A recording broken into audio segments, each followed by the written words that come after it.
Welcome back, everyone. Today we're covering some overworld farm builds for Crusader, and I want to start off by mentioning something that's actually universal for all classes and your party members.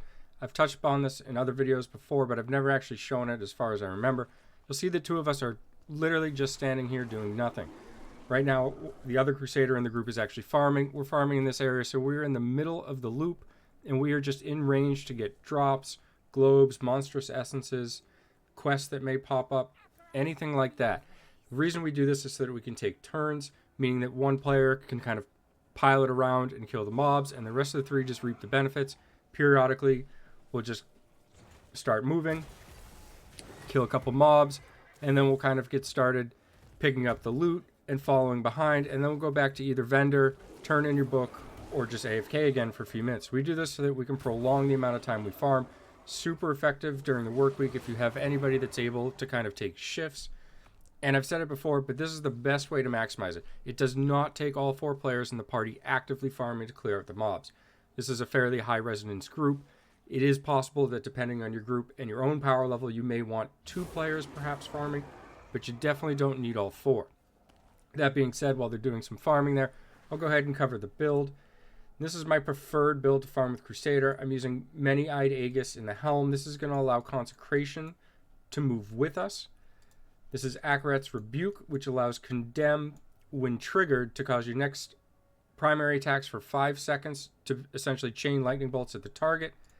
Sivket's Advantage just increases the duration of your drawn quarter or the horse. This is Cavalier's Courtyard, I believe it's called.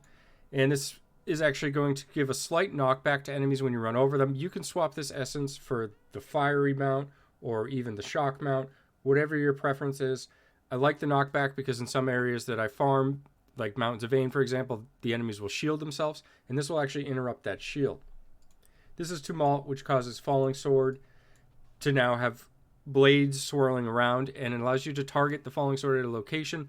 Great for extending your kill streak, tag mobs that you're not in range with when you don't have your horse up. Finally, we have Batter Him, and this is going to just increase the damage of Condemn. Build gameplay, very simple, and I'll move alongside with them. I'm going to hit Consecration, that's going to move with me. I'm going to mount on the horse, and I'm essentially going to run through swinging my sword. The other Crusader is using the exact same build. So just so you know, we're doing the exact same thing. Now, you can use Falling Sword to tag a pack, and you'll see it's tagging those mobs if I was going to fall short. At this point, I'm done with the filler.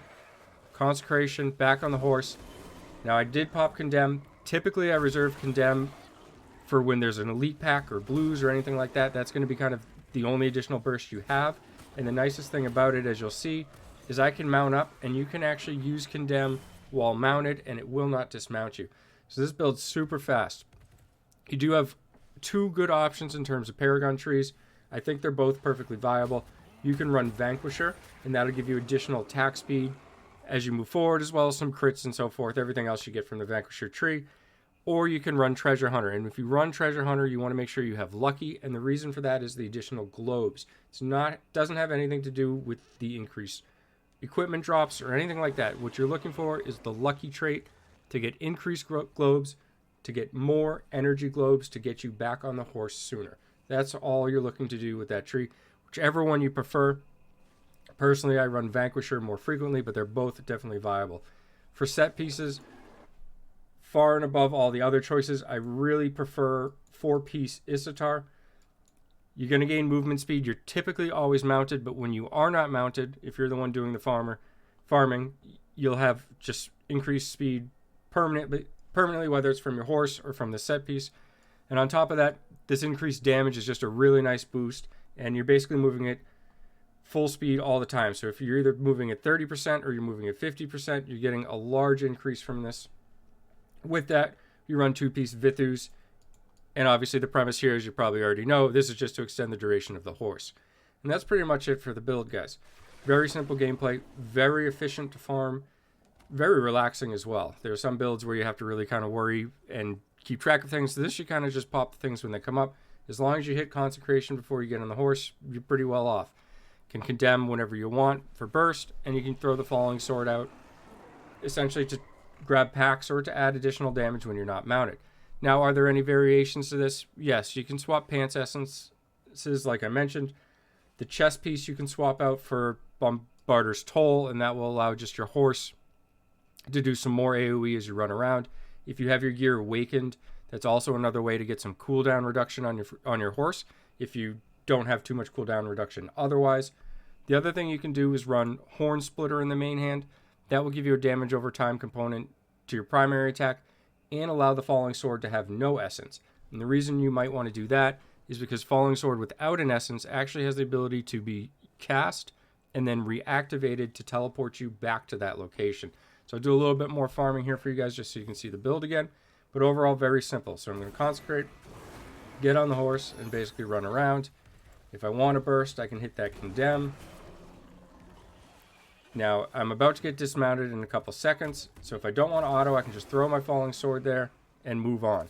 If you don't have as much power or resonance, say, as my character, you could throw the Falling Sword and auto attack them while you're there.